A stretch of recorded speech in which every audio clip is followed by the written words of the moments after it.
আল্লাহর নবী সেজদার মধ্যে পড়ে কাঁদতে থাকবে, ইয়া রব হাবলি উম্মতি, আল্লাহ আমার উম্মত গুনাহগার, আমার উম্মত গুনাহগার, আমার উম্মত গুনাহ করে ফেলছে, আল্লাহ আমার উম্মতের কি হবে, আল্লাহ আমার উম্মতের হবে কি? আল্লাহ পাক ডাক দিয়ে বলবেন, হাবিব আপনি আর সেজদায় পড়ে থাকবেন না, মাথা উঠান। আপনি কাঁদেন কেন? মেহেশর তো আপনার কান্নার জন্য না নবী, উঠেন, আপনি মাথা উঠান। আপনার জন্য আরশে মুআল্লার ডানে একটা কুরসি পেতে রাখছি, একটা চেয়ার পেতে রাখছি, একটা আসন রাখছি, আপনি নবী সেই আসনে বসবেন। আপনি মাথা উঠান, আপনি আমার হাবিব, আপনি আমার বন্ধু, আপনি আর কাঁদবেন না। হুজুর আপনি মাথা উঠান। আল্লাহর নবী তখন বলবে, ইয়া রব হাবলি উম্মতি, আল্লাহ আমার উম্মত গুনাহ করছে। আল্লাহ ডাক দিবে, হাবিব আপনি মাথা উঠান।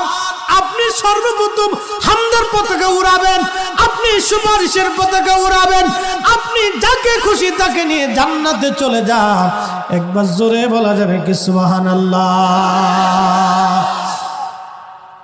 নবী আমার ডেকে বললেন, আয়েশা রে, মানুষের জীবনের কঠিন সময় যখন তার মৃত্যুর সময় এসে যায়, কঠিন মৃত্যুর দূত আসে, যখন গুনাহগার ব্যক্তি, যখন নাফরমান ব্যক্তির কাছে মৃত্যুর দূত আজরাইল আলাইহিস সালাম আসে, বিকট চেহারা নিয়ে আসে, দুর্গন্ধময় পোশাকগুলি নিয়ে আসে, দুর্গন্ধময় পোশাকগুলি নিয়ে আসে, বান্দাকে ধরতে আসে।